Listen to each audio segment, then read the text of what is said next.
जैसे आप चाहते हो क्लाइंट को ये ना पता चले कि किसी और का है, ये ना लिखा है नीचे, तो वहां पे उनके पेड वर्जन मिलते हैं, उसमें फीचर्स भी और होते हैं। तो तरीका मैंने आपको बता दिया, लिख लो ये। ठीक, तो ऊपर वाला जो यूआरएल है खुद भी ले सकते हो, नहीं मिले तो उनसे आपने ले लेना। ठीक, कोशिश करना पहले अपने आप ही। अब उसके बाद मैं वैलिडेशन लगाना चाहता हूं कि इमेज सेलेक्ट होनी चाहिए। उसकी वैलिडेशन नहीं चल रही है, बाकी तो चल रही है, क्योंकि जो फाइल अपलोड कंट्रोल है वो itself की एक अलग से पेज है, तो उसकी वैलिडेशन का काम जाम थोड़ा सा अलग होगा। अब वो हम यहाँ जावास्क्रिप्ट में लिखेंगे, जिसका ऊपर मेथड का नाम तो मैंने दे दिया था।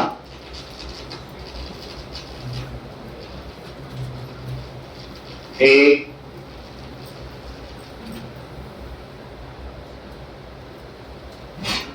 तो मेथड का नेम तो हमने दिया था, तो यहां पे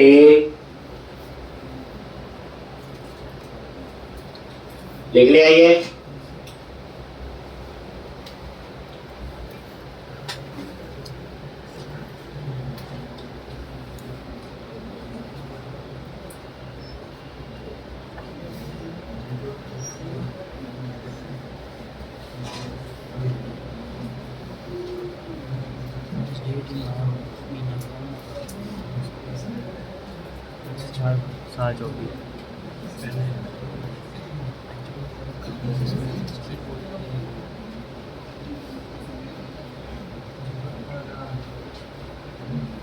एक अब यहां पे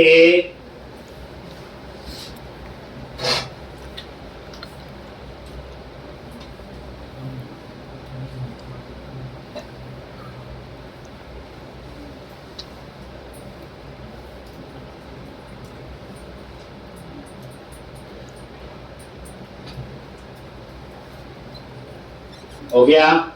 अब हम लोग क्या करेंगे,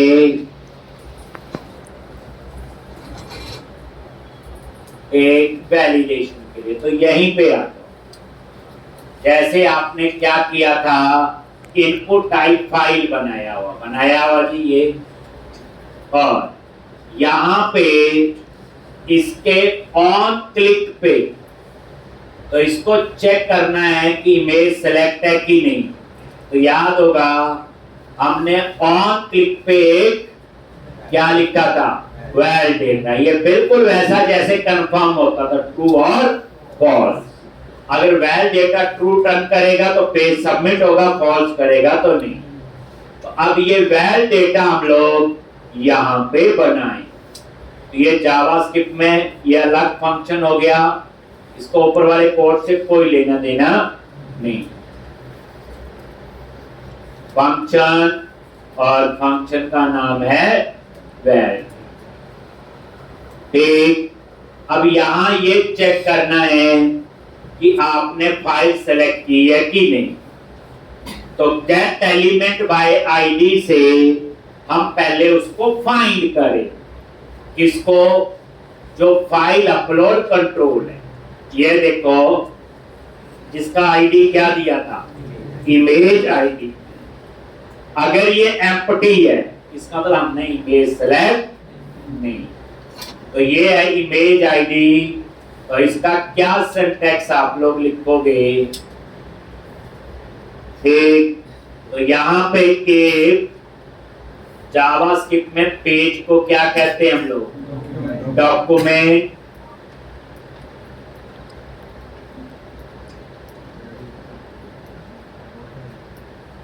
dot gate element by ID, और डबल कोट्स में वो आईडी दे दिया, और यहां पे वैल्यू और एम्प्टी।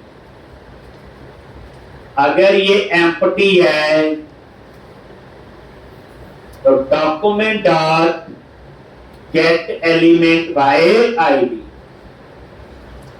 अगर एम्प्टी है तो इसका मतलब हमने इमेज सेलेक्ट नहीं। तो जावास्क्रिप्ट में किसी को फाइंड करना हो तो लिखते हैं गेट एलिमेंट बाय आईडी, तभी इमेज आईडी मैंने इसका दिया। इमेज आईडी किसका आईडी था? जो इनपुट टाइप फाइल लिखा और ये भी। तो अब यहां पे और डी स्मॉल में गेट का जी स्मॉल में, ये याद रखो। ठीक, कैमल केस में बोलते हैं इसको कि फर्स्ट लेटर स्मॉल में, और अगर जैसे गेट एलिमेंट बाय आईडी है फर्स्ट का स्मॉल में, बाकी जितने भी हैं उनका फर्स्ट लेटर, जैसे मान लो फर्स्ट नेम लिखना है, फर्स्ट का एफ स्मॉल में, नेम का एन कैप, ये कन्वेंशन है। तो अब आपका फिर मैसेज आना चाहिए, और उस मैसेज के लिए हम क्या यूज करेंगे? Sweet alert. लो, अभी तक स्वीट अलर्ट किस और तरीके से, तो यहां पे एरर और कॉमा, यहां पे प्लीज सेलेक्ट, ये आपने इमेज, और ये आपका आइकन होगा मेरे ख्याल से, ये आइकन, और यहां से रिटर्न करो क्या?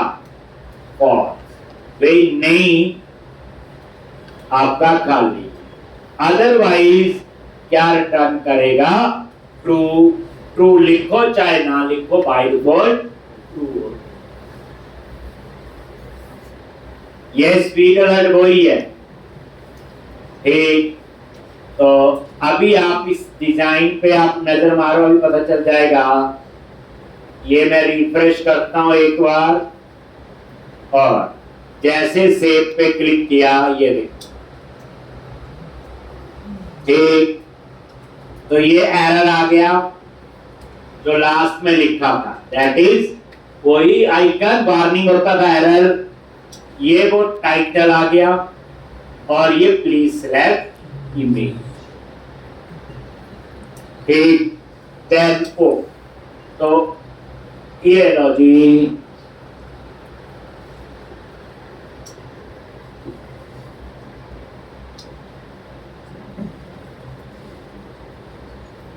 ये देखो।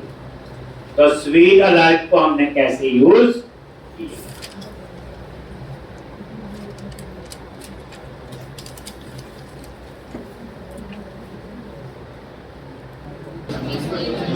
स्वीट अलर्ट सिर्फ डिलीट में यूज नहीं होता है, ये टोस्टर की तरह यूज हो गया।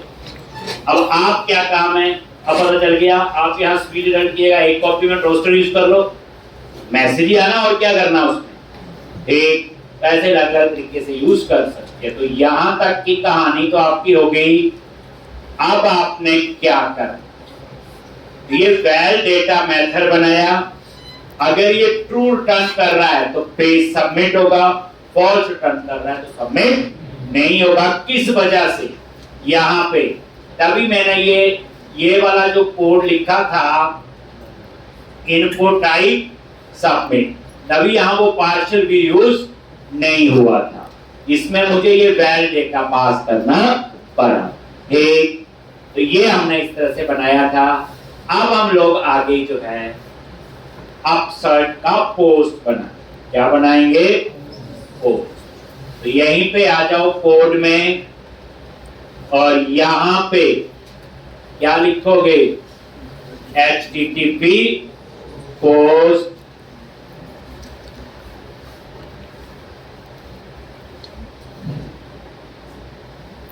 और यहां पे पब्लिक आई एक्शन रिजल्ट, क्या नेम होएगा?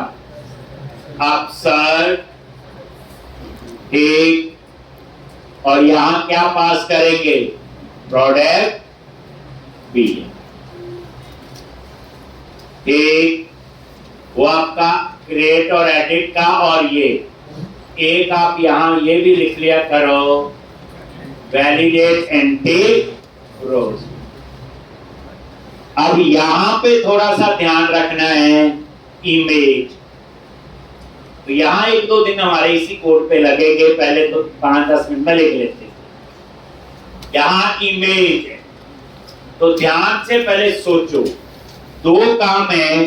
इमेज सेव करनी है किसी फोल्डर में और पाथ उसका रखना है डाटाबेस के कॉलम में, और कॉलम का नाम है आपका इमेज यूआर। कॉलम का क्या नेम है आपका? Image U R. ठीक,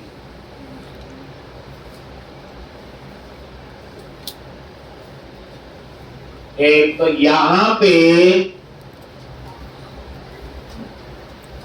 एक काम करो, मेन प्रोजेक्ट में जाओ, www रूट में, यहां सारी स्टैटिक फाइल्स होती हैं। अब मैं यहां पे इमेजेस नाम का फोल्डर बनाऊंगा और उसके अंदर सब फोल्डर बनाऊंगा प्रोडक्ट्स, क्योंकि मैंने प्रोडक्ट की इमेजेस रखनी है। तो www रूट पे राइट क्लिक किया, ऐड न्यू फोल्डर, फोल्डर का नेम दे दिया इमेजेस, और इसी के अंदर right click, add new folder, और यहां पे प्रोडक्ट्स हो गया। समझ आ गया? स्टैटिक फाइल कहां होती? www root. तो हमने क्या किया? इमेज दी। ठीक, तो पहली कहानी वही कि डाटाबेस में पाथ स्टोर करेंगे, क्योंकि डाटाबेस में एक टेबल का कॉलम है जिसका नाम है इमेज यूआरएल। अब वो जो इमेज यूआरएल है, ठीक, तो उसमें हम लोग पाथ सेव करेंगे और इमेज को फिजिकली सेव करेंगे इस फोल्डर। तो दो चीजों का हमें ध्यान रखना पड़ेगा। तो ये बना लिया, www रूट में गई इमेजेस और इमेजेस के अंदर प्रोडक्ट। अब उसके बाद आप आ जाओ यहां पे अब सर्च में, और यहां पे क्या कहानी होगी?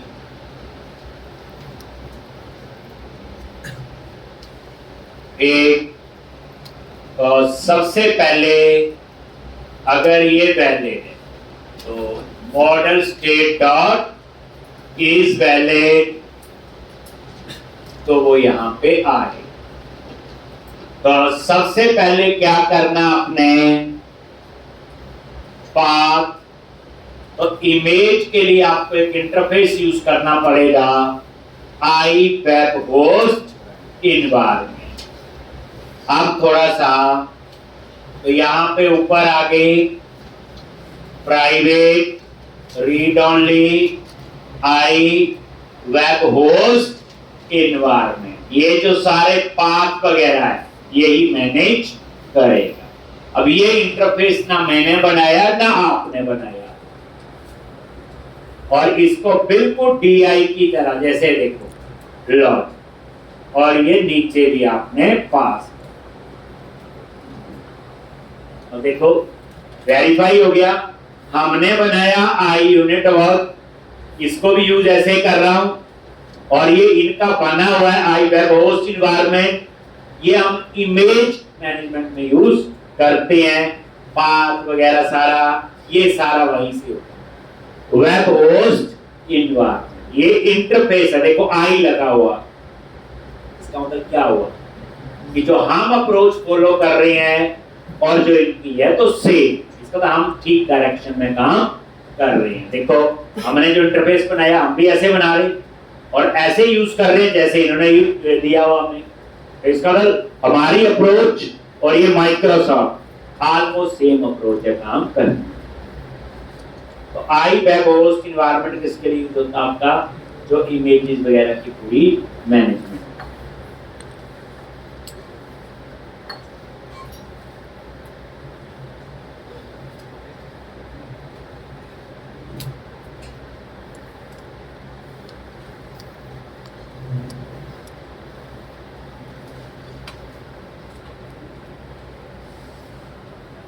आई वेब होस्ट इन्वायरमेंट को एक्सेस कर लिया, और DI में ऐसे ही होता है।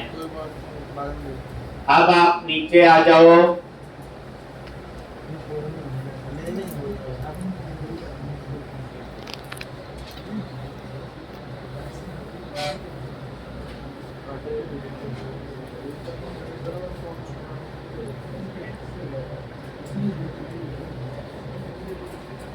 तो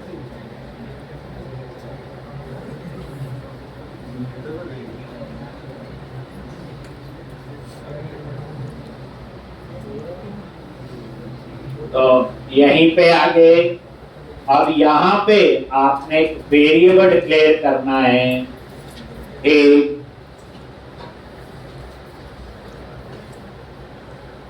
वेब रूट पाथ। ये क्या करेगा अभी बताता हूं। वेब रूट पाथ और यहां पे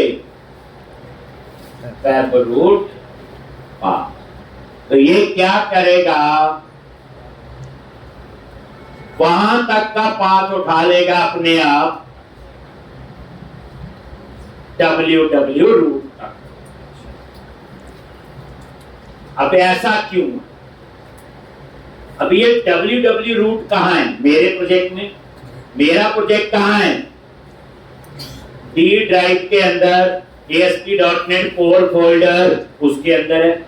नहीं तो हमें पूरा पाथ लिखना पड़ेगा, D drive ASP.NET core folder, project का नाम, फिर www रूट। कभी भी हम लोग ऐसे स्टैटिक पाथ नहीं लिखते। लॉस क्या है? मैंने तो अपने हिसाब से लिख दिया डी ड्राइव, ये फोल्डर वो फोल्डर www ऐसे। उसका ये प्रॉब्लम आती, कल को आप सर्वर पे प्रोजेक्ट को रखोगे, सर्वर पे डी ड्राइव है ही, आपने प्रोजेक्ट रखा ई ड्राइव में, एफ ड्राइव में, तो सारे पाथ क्या करने पड़ेंगे? चेंज। इसलिए कभी भी हम लोग ऐसे पाथ नहीं लिखते। ये ऑटोमेटिकली वो पाथ उठा लेगा www रूट तक का। अगर आपका प्रोजेक्ट है तो आपके लैपटॉप का पाथ उठा लेगा, मेरे है तो मेरा। तो ये आपका आ गया वेब रूट पाथ। उसके बाद आपने क्या करना है? फाइल। तो एक वेरिएबल ले लिया फाइल्स, और कैसे? http context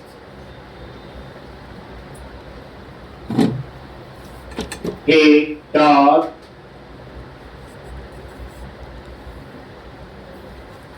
request dot form dot file। ये क्या करेगा? जो ये फाइल अपलोड कंट्रोल नहीं लगाया, ये उसको एक्सेस करे।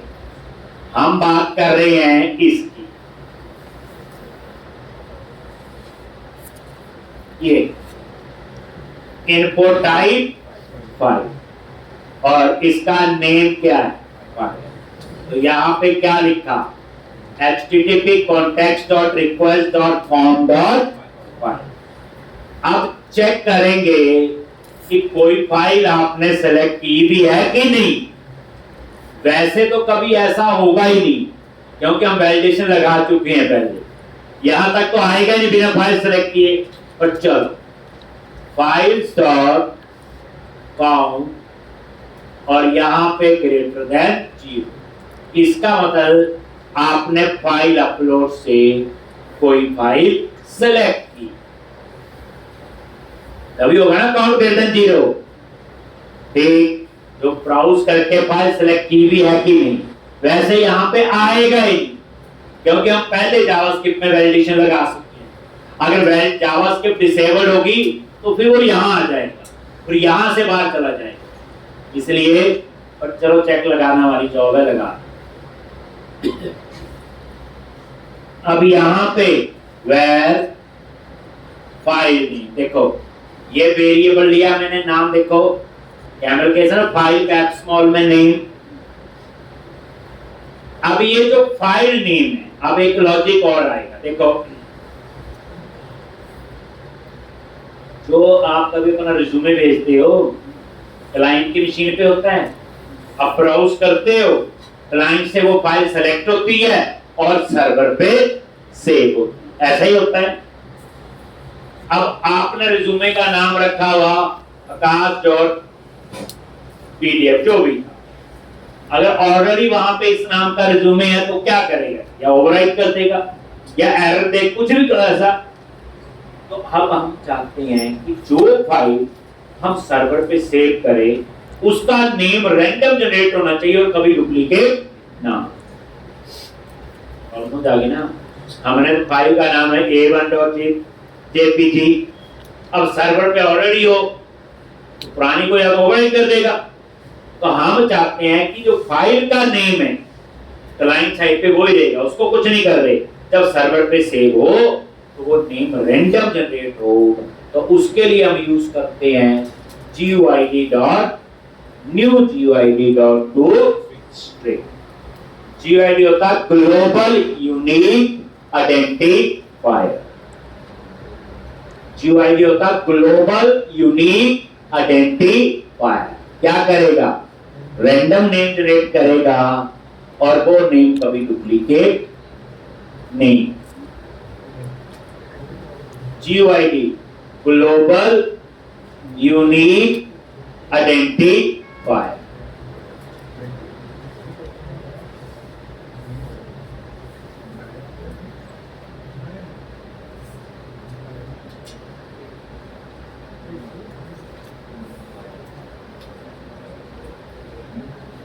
GUID global unique identifier. Global unique identifier क्या करता है?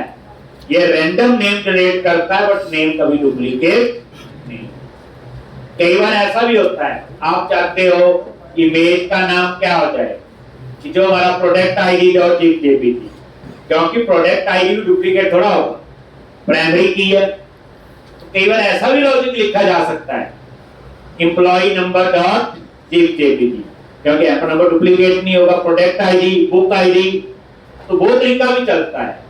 तो डिपेंड करता है क्या रिक्वायरमेंट है। मैंने यहाँ क्या किया, रैंडम नेम जनरेट किया है बट वो नेम कभी डुप्लीकेट नहीं होगा।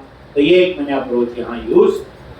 उसके बाद एक्सटेंशन, अगर अब आप ये देखो यहाँ पे एक्सटेंशन तो वही होगी जो फाइल आपने सेलेक्ट की है। तो उस एक्सटेंशन को कैसे एक्सेस करते हो? path डॉट गेट एक्सटेंशन कहां से आएगी? जो ऊपर वेरिएबल लिया हुआ फाइल्स, और एक ही होगी एक, तो फाइल डॉट फाइल नेम। देखो इसमें एरे बन के आएगा। अब एक फाइल हो चाहे चार हो, पर हमारा लॉजिक अभी एक के लिए, एक प्रोडक्ट के एक में। अगर आपको लगता है ज्यादा है तो लूप लगाना पड़ेगा, और क्या। जब एक का हो जाएगा फिर तो लूप लगा के हम लोग कर सकते। इसमें वो फाइल आई होगी, फाइल्स का एरे है, बट हम एक ही फाइल को सेव करेंगे। तो मैंने क्या लिखा, फाइल्स ऑफ 0.file name, और ये क्या करेगा, उसका एक्सटेंशन उठाएगा path डॉट गेट एक्सटेंशन। ठीक, अब यहां पे फिर उसके बाद पूरा पाथ बनाना है। तो ये एक अपलोड नाम से एक वेरिएबल लिया। अब इस पाथ को इकट्ठा करेंगे। अब तो अलग अलग है ना, एक्सटेंशन अलग, फाइल का नेम अलग, पाथ वेब रूट पाथ अलग। तो इसके लिए अब आप क्या करो, देखो पाथ डॉट कंबाइन, और यहां पे कैसे बनेगा वेब रूट पाथ, वो आपका पाथ आ जाएगा। ठीक, उसके आगे का पाथ आपने देना है यहां, पूरा पाथ बनेगा ना। देखो वेब रूट पाथ कहां तक का पाथ उठाएगा, बोलो www रूट, लेकिन www रूट के आगे इमेजेस स्लैश प्रोडक्ट्स। तो यहां पे डबल कोट्स में images slash products, images slash product slash beauty लगा दी। ये थोड़ा अब ये एस्केप सीक्वेंस है तो बताया हुआ, आगे क्या लगा लो, @ नहीं तो हम डबल स्लैश लगाते थे, याद है, ऐसे एक ही बात है। तो अब इसने पाथ सेट कर दिया, वेब रूट ने www रूट, उसके साथ स्लैश इमेजेस स्लैश प्रोडक्ट्स। पूरा पाथ अब ये बन, बाद में इसके साथ हम फाइल नेम को भी कंकैटिनेट, तो इस नाम से ये सेव हो। और ये पाथ क्लाइंट का नहीं है, ये पाथ सर्वर का होगा जहां पे इस इमेज को सेव कर। ये उसे पूरा समझाएगा जब ब्रेक में लगा के हम इसकी पूरी टेस्टिंग करें। एक अपलोड में आ गया कि इमेज कहां सेव करनी वो बता। वेब रूट पाथ इंपॉर्टेंट है बच्चे, आगे का पाथ कुछ उठा लेगा, आगे मतलब डब्ल्यूडब्ल्यू रूट का। तभी इन्होंने क्या किया हुआ, डब्ल्यूडब्ल्यू रूट में सारी स्टैटिक फाइल होती है। अब उसके बाद यहां पे ये केस है एडिट का, product pm dot product dot id is not equal to 0। अगर कोई एडिट कर रहा है, अब ये यूज केस है, ये बाद में याद आता है। देखो आप बताओ, जब कोई एडिट कर रहा है इमेज तो क्या होना चाहिए?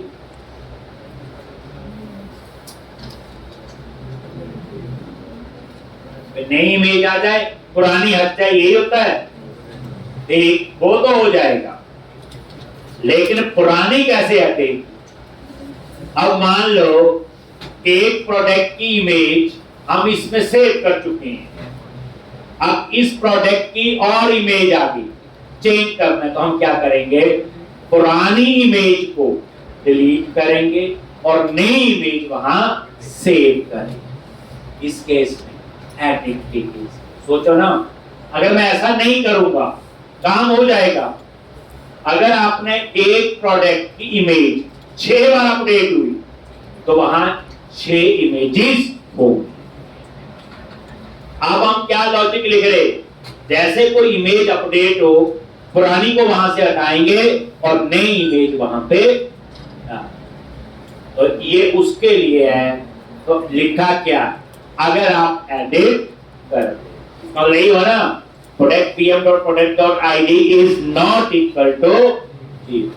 तो यहाँ पे इमेज का एग्जिस्ट पाथ उठा लो, कैसे? वेर इमेज एग्जिस्ट और वही unit work dot product dot gate, और यहाँ पे क्या पास करेंगे? प्रोडक्ट का आईडी, और यहां से क्या आएगा?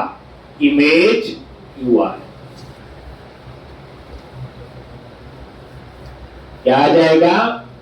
ऐसे भी हो सकता है, ये इमेज का URL उठा लेगा पुरानी वाला। मान लो आपने एक प्रोडक्ट की इमेज को अपडेट करना है, तो मैं पुरानी इमेज को पहले उठा लिया, इमेज जिसमें उसका क्या आ जाएगा?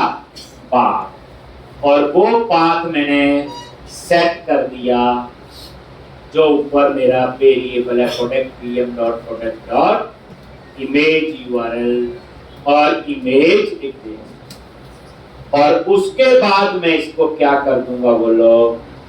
डिलीट। क्या कर देंगे इसको? डिलीट। मैं ये कोड यहां भी लिख सकता हूं, और यहां पे मैंने समझाने के लिए एक, अब product pm dot product dot image URL is not equal to, अब उसमें इमेज URL आ गया होगा, ये वाला आ गया होगा ना, और इसको क्या कर दो आप? तो इसके लिए पहले इसका पूरा पाथ, वेर क्या लिखेंगे? Image path.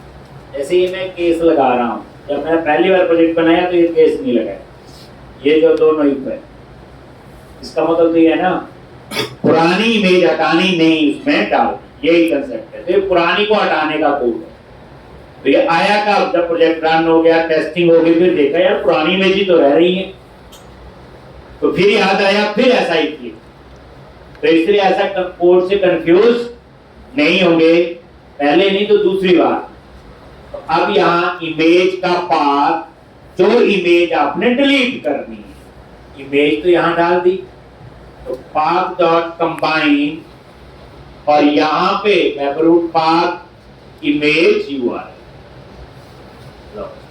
Comma product vm dot image URL dot trim और यहां पे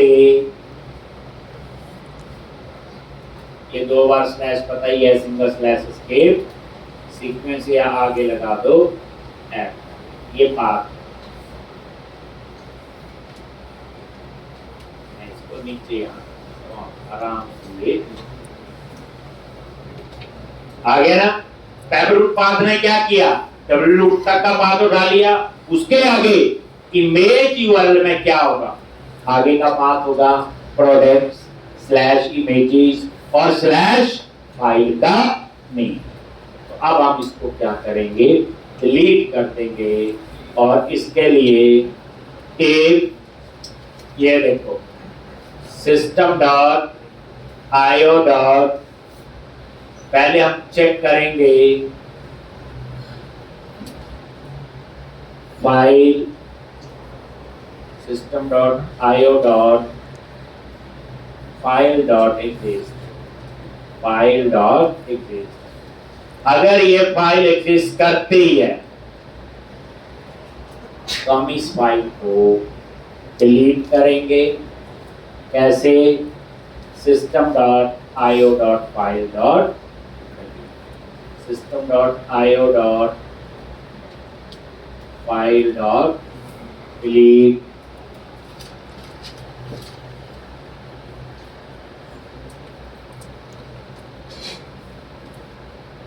ये आईओ होते इनपुट आउटपुट ऑपरेशन, जिसे आप कहते हो सिंपल फाइल हैंडलिंग, पर ये होती है सी में, ये वही हुआ है। चेक किया फाइल एग्जिस्ट करती है कि नहीं, करती है तो उसे डिलीट कर। जैसे कोई नया फोल्डर बनाना है, नई फाइल बनानी है, ये यहां से सारे काम हो सकते हैं। तो याद रख लो system dot IO namespace, IO होता है इनपुट आउटपुट ऑपरेशन। पाथ की मैनेजमेंट के लिए हो गया आई वेब होस्ट इनवाइट। अब ये दो इफ ना भी लगाओ, देखने वाले को कुछ नहीं पता चलेगा, हमारा सारा काम होगा। प्रॉब्लम क्या आएगी,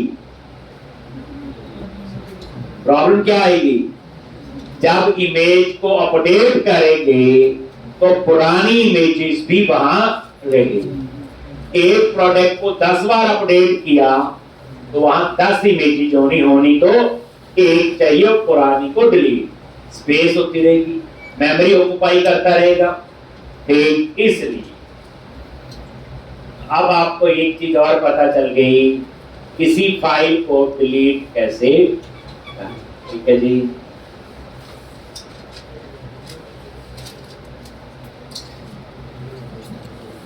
ये तो समझ आ गया। ये दो इफ मैंने इसलिए लगा, अदरवाइज ये ना भी लगाओगे तो वैसे कोई प्रॉब्लम, आउटपुट में कोई प्रॉब्लम नहीं। तो ओवरऑल दोनों इसका मतलब क्या हुआ, पुरानी इमेज को फाइंड किया अपडेट होने से पहले और उसको डिलीट कर दिया। कहां से, डाटाबेस से नहीं, फिजिकल फोल्डर से, ये मेन चीज। अब आप लोग आगे, तो इतना आपका हो गया। और असली कोड तो फाइल का ये 2-3 लाइन है जो मैं अब लिख। अब यहां पे आ जाओ, यूजिंग किसके लिए होता,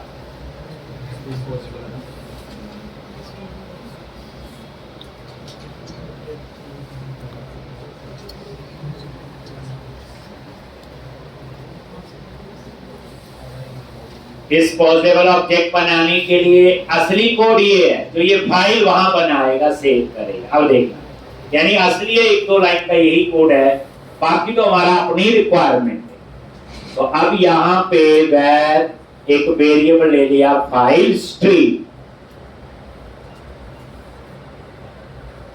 is equal to new file stream.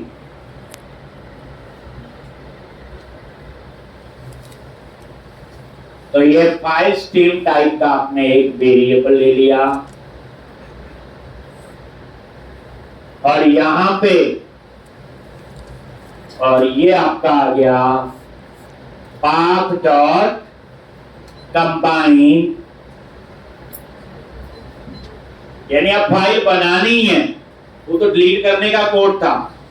यहां पे बताएंगे ये जो फाइल बनेगी प्रोडक्ट फोल्डर के अंदर। अब है पाथ डॉट कंबाइन, और यहां पे ब्रैकेट लगा ली, वेब रूट पाथ या अपलोड में डाला हुआ मेरे ख्याल से। एक तो पाथ डॉट कंबाइन अपलोड, जो ऊपर बनाया था वेरिएबल, अपलोड वेरिएबल में क्या आ रहा है,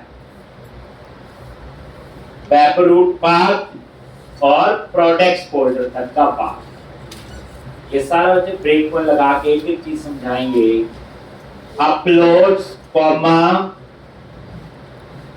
तो कहां तक का पाथ आ गया, प्रोडक्ट्स तक। अपलोड में ये है ना web root path images slash product, तो ये फाइल नेम प्लस उसकी एक्सटेंशन, एक फाइल नेम और उसकी एक्सटेंशन लॉन्च। देख लो एक बार, समझो। देखो यहां पे जो ये अपलोड वेरिएबल है क्या है, वेब रूट पाथ कहां तक का, डब्ल्यू रूट तक का पाथ, उसके बाद इमेजेस स्लैश प्रोडक्ट, प्रोडक्ट्स तक का पाथ आ गया। इसमें फाइल नेम है जिससे फाइल बननी चाहिए जिस नाम से, और इसमें क्या है उसकी एक्सटेंशन। तो अब यहां पे फाइल नेम और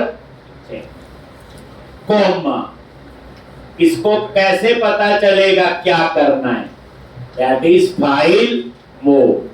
क्या बताओ, क्रिएट। अब ये क्रिएट क्या करेगा, ये फाइल बनाए, अभी बनी नहीं।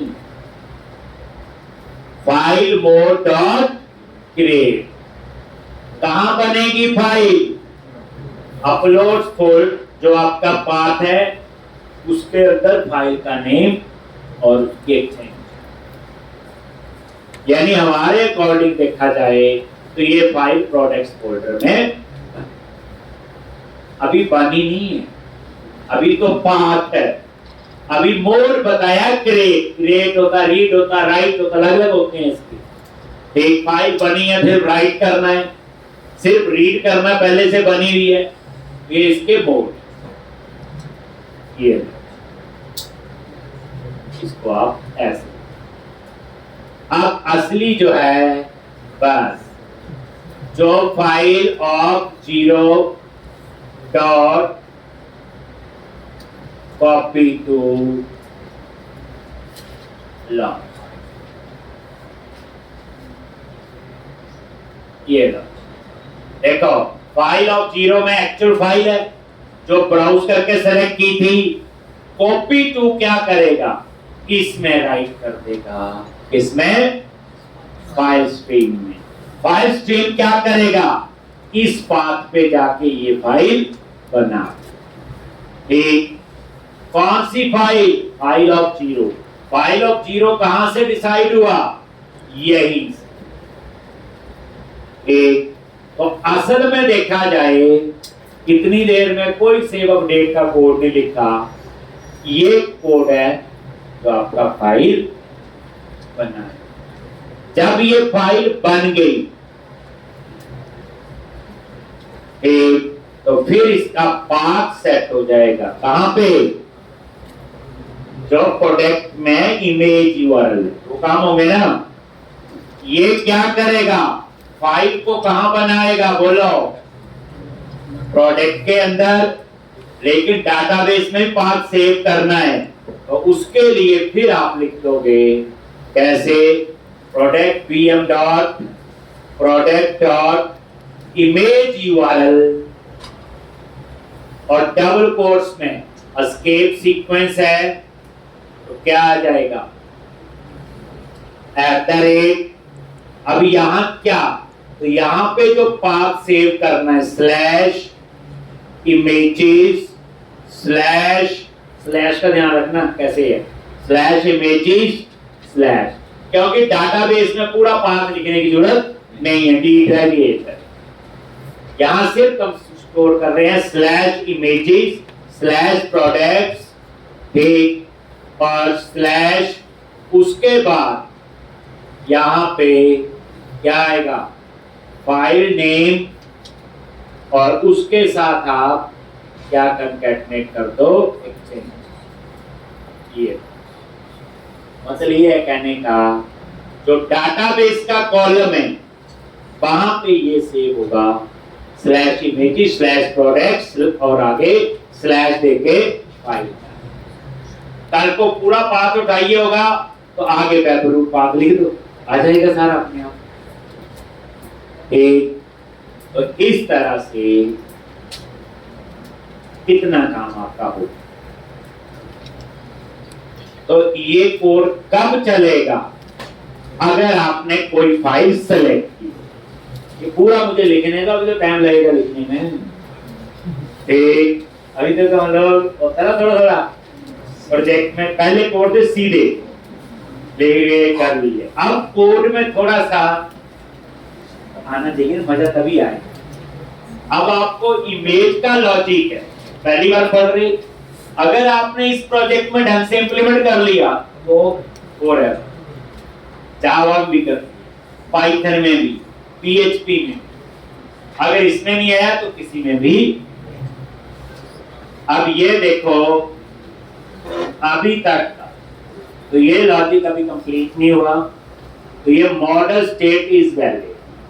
बस इसमें जो है, अगर आपने कोई फाइल सेलेक्ट की है काउंट ग्रेटर देन 0, तो ये क्या करेगा, उस फाइल को दो जगह, एक उस फाइल को यहां पे सेव करेगा, उसके लिए यूज किया फाइल स्ट्रीम, दूसरा इसका पाथ सेव करेगा प्रोडक्ट के इमेज यूआरएल। कंक्लूजन ही है, बाकी तो कोड है, सिंटैक्स है, तो ये मैं आपको कल जो है इसमें थोड़ा और कोड लिखेंगे और कल हम इसकी पूरी टेस्टिंग करेंगे, तब आपको 100% समझ आए। इसलिए अभी नहीं समझ आएगा, अभी वैसे देख के खुश हो लेना आपने कि कितना हमने लिखा।